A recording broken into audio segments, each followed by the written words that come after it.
कुछ रास्ते ऐसे होते हैं जहां पहुंचने के बाद वापसी कभी नहीं होती। उत्तर भारत के एक सुंदर इलाके में घने जंगलों और ठंडी हवाओं के बीच बसा है एक पुराना सुनसान स्टेशन, दुर्गाशील स्टेशन। कभी ये स्टेशन एक प्रमुख रेल मार्ग का हिस्सा हुआ करता था। चारों ओर फैले देवदार के पेड़, घुमावदार पथरीले रास्ते और बर्फ से ढके पहाड़। यहीं से होकर गुजरती थी एक रात की ट्रेन नंबर 93। हर रात ठीक 11:45 पे ये ट्रेन दुर्गाशील से रवाना होती थी। उसका रास्ता था घाटियों की गहराइयां, कटीली सुरंगें और घने कोहरे से ढके सन्नाटेदार मोड़। लेकिन सबसे रहस्यमयी बात ये थी कि इस ट्रेन का अंतिम स्टेशन था विजर घाट, एक ऐसा स्थान जिसका नाम किसी आधिकारिक नक्शे या रेल रिकॉर्ड में मौजूद ही नहीं था। कुछ सफर मंजिल तक नहीं पहुंचते क्योंकि उनकी मंजिल जिंदगी से आगे होती है। उत्तर भारत के एक कोने में बसा है एक गुमनाम और पुराना रेलवे स्टेशन, शिवनाथ घाट। ऊंचे जंगलों, बरसों से बंद पटरियों और वीरान बस्तियों के बीच छिपा हुआ ये स्टेशन अब सरकारी नक्शों से भी मिटा दिया गया है। कभी यहाँ एक रहस्यमयी रात की ट्रेन चला करती थी, भूल भुलैया एक्सप्रेस, जो हर साल केवल 25 नवंबर के रात को ही चलती थी। लेकिन ये कोई आम ट्रेन नहीं थी। कहा जाता है ये ट्रेन सिर्फ उन्हीं को दिखाई देती थी जो किसी गहरे पछतावे या अधूरे सफर के बोझ से दबे हों। एक ऐसी ही कड़वी सर्द रात थी। तापमान 0 के करीब था। पेड़ों पर बर्फ की परत जमी थी और हवा में एक अजीब सी चुप्पी फैली हुई थी। स्टेशन पर केवल 4 लोग खड़े थे। एक बूढ़ी औरत जिसके गले में पुराना लॉकेट था और आंखों में किसी खोए हुए अपने की तलाश। एक नवविवाहित कपल जिनके चेहरों पर खुशी से ज्यादा डर था, और एक छात्र बैग टांगे, थका हुआ लेकिन आंखों में बेचैनी भरी। टिकट विंडो बंद थी, लेकिन सबकी जेब में एक एक टिकट पहले से रखा था। ठीक रात 11:47 पर धुंध के बीच से लोहे की घिसी पटरी पर एक धीमी खड़खड़ाहट गूंजी, और फिर अंधेरे को चीरते हुए स्टेशन में दाखिल हुई एक पुरानी जर्जर ट्रेन, भूल भुलैया एक्सप्रेस। बिना ड्राइवर, बिना स्टाफ, सिर्फ सवारियां और एक रहस्यमयी सफर। चारों यात्री चढ़ गए और ट्रेन बिना कोई सीटी दिए अंधेरे में गुम हो गई। अगली सुबह रेलवे रिकॉर्ड में उस रात किसी ट्रेन का नाम तक दर्ज नहीं था, और शिवनाथ घाट पर खड़े वे लोग कभी लौट कर नहीं आए। आज भी हर 25 नवंबर की रात ट्रक ड्राइवर दावा करते हैं कि शिवनाथ घाट से गुजरते वक्त उन्हें एक पुरानी ट्रेन की परछाई दिखाई देती है और उसकी खिड़कियों में अजनबी चेहरों की झलक। कुछ मुसाफिर रास्ता तय नहीं करते, रास्ता ही उन्हें अपने अंदर। जैसे ही ट्रेन अंधेरे की ओर बढ़ी, खिड़कियों के बाहर सब कुछ धीरे धीरे धुंध में समा गया। ज्यादा दूरी तय भी नहीं हुई थी कि अचानक एक जोरदार झटका लगा और ट्रेन रुक गई। लेकिन वहां न स्टेशन था, न कोई सिग्नल, न कोई बोर्ड, बस एक सुनसान जगह जहां ऊंचे पेड़ झुककर मानो रास्ता रोक रहे थे। ड्राइवर ने कोई घोषणा नहीं की, न गार्ड दिखाई दिया।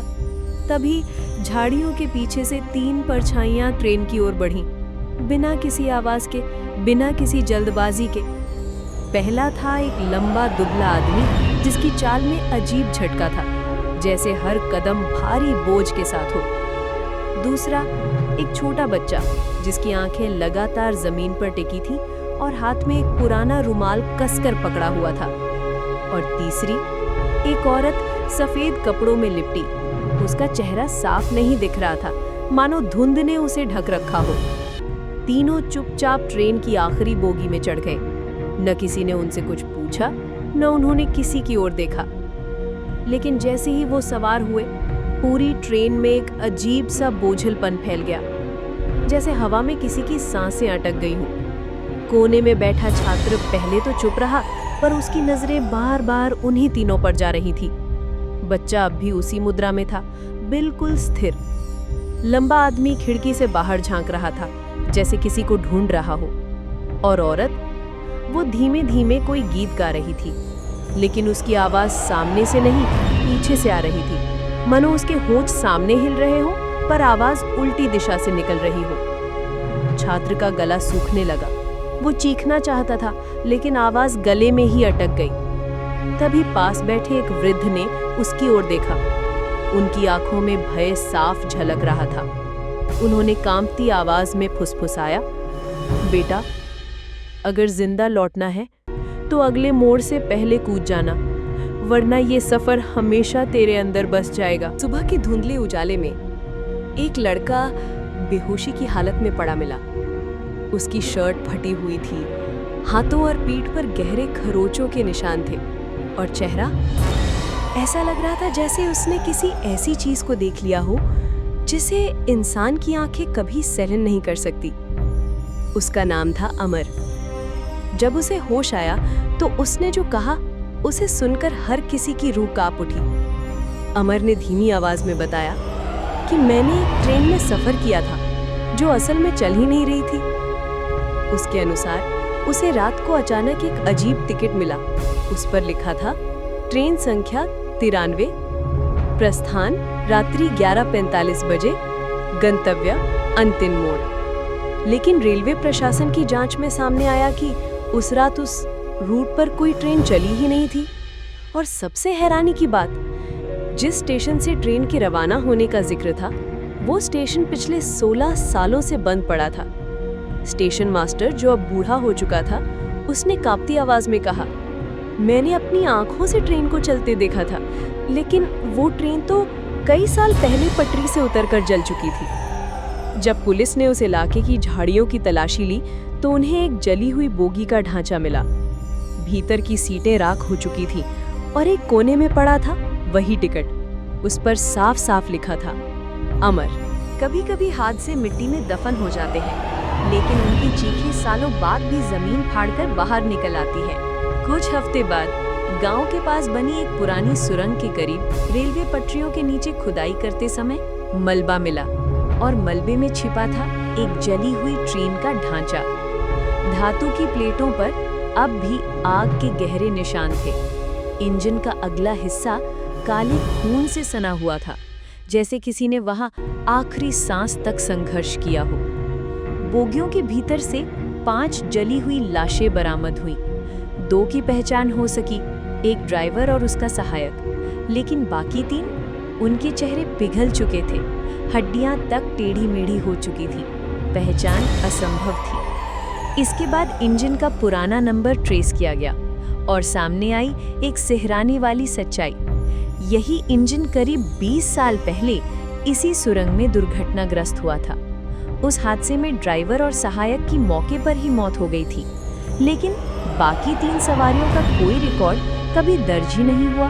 तो फिर सवाल ये है, उस रात जिसे लोगों ने ट्रेन गुजरते हुए देखा था, वो किसे देख रहे थे? और जो छात्र खुद को उस सफर की सवारी बता रहा था, क्या वो वाकई जिंदा बच निकला था, या फिर वो भी उन्हीं अधूरी आत्माओं में से एक था जिसे किसी अनजानी ताकत ने जबरदस्ती लौटा दिया? कुछ सफर अधूरे नहीं रहते, बल्कि वो अधूरी रूहों को अपने साथ बांध लेते हैं। गांव में फैली उस खबर ने सबको हिला दिया था। 5 लाशें मिली थी, लेकिन उनमें से 3 का कोई रिकॉर्ड ही नहीं था। लोग धीरे धीरे फुसफुसाने लगे, क्या ये वही यात्री थे जिन्हें भूतिया ट्रेन अपने साथ ले जाती थी? इसी बीच छात्र अमर को गांव के लोग बार बार देखने लगे। वो जिंदा था, लेकिन बदला हुआ। उसकी आंखें गहरी और खोखली लगती थीं, जैसे उनमें कोई परछाई लगातार झांक रही हो। उसका शरीर बेशक गांव में था, लेकिन उसका मन कहीं और कैद लगता था। एक रात स्टेशन मास्टर को लगा कि सुरंग से फिर वही आवाज आ रही है, पटरी पर लोहे के पहियों की धीमी खड़खड़ाहट। उन्होंने खिड़की से झांका और देखा कि अमर पटरी पर खड़ा था। उसके हाथ में वही अंतिम मोड़ वाला टिकट था। मास्टर घबरा कर बाहर भागे, लेकिन जब तक पहुंचे, अमर गायब हो चुका था। बस पटरी पर टिकट का आधा जला हुआ टुकड़ा पड़ा था। लोगों का मानना है कि अमर कभी ट्रेन से लौटा ही नहीं था। वो तो बस उस रात किसी रहस्यमय ताकत ने उसे कुछ वक्त के लिए लौटा दिया था, ताकि बाकी लोग जान सके कि भूल भुलैया एक्सप्रेस का सफर कहाँ खत्म होता है। और आज भी हर 25 नवंबर की रात सुरंग के पास से गुजरने वाले ट्रक ड्राइवर कसम खाते हैं उन्होंने पटरियों पर एक लड़के को खड़े देखा है जिसके हाथ में आधा जला टिकट होता है और आंखों में खालीपन। कुछ सफर कभी खत्म नहीं होते, वो बस और ज्यादा रूहों को अपने साथ जोड़ते जाते हैं। 25 नवंबर की रात गांव पर फिर वही सर्द खामोशी उतर आई। लोग अपने घरों के दरवाजे खिड़कियां कसकर बंद कर चुके थे। हर किसी को डर था कि कहीं भूल भुलैया एक्सप्रेस फिर से न लौट आए। आधी रात के करीब सुरंग से अचानक सीटी जैसी आवाज गूंजी, लेकिन वो साधारण सीटी नहीं थी, वो एक लंबी दर्दनाक चीख जैसी थी। गांव के कुछ लोगों ने हिम्मत करके खिड़कियों से बाहर झांका और उन्होंने जो देखा उसने उनके खून जमा दिए। धुंध से लिपटी पटरियों पर धीरे धीरे एक पुरानी टूटी फूटी ट्रेन सुरंग से निकल रही थी। उसकी बोगियों की खिड़कियों में चेहरों की कतार थी, जले हुए पिघले हुए चेहरे जो मदद की पुकार करते लग रहे थे। सबसे आगे वाली खिड़की में अमर खड़ा था। उसकी आंखें बिल्कुल खाली थी, होंठ हिल रहे थे, लेकिन आवाज बाहर नहीं निकल रही थी। बस टिकट का आधा जला टुकड़ा उसके हाथ में दबा हुआ था। स्टेशन मास्टर वहीं खड़े थे, उनकी आंखों से आंसू बह रहे थे। उन्होंने कांपते होठों से फुसफुसाया, ये ट्रेन अब कभी नहीं रुकेगी जब तक ये सभी मुसाफिर पूरे नहीं कर लेती। अगली पल पूरी ट्रेन जोरदार धमाके के साथ धुंध में समा गई। पटरी फिर से बिल्कुल खाली थी, मानो वहां कभी कुछ हुआ ही ना हो। लेकिन गांव वाले कसम खाते हैं, उस रात जब ट्रेन गुजरी तो पूरे गांव के हर घर की दीवार पर आधी जली हुई टिकटें चिपकी मिली और उन टिकटों पर हर घर के किसी न किसी सदस्य का नाम लिखा था।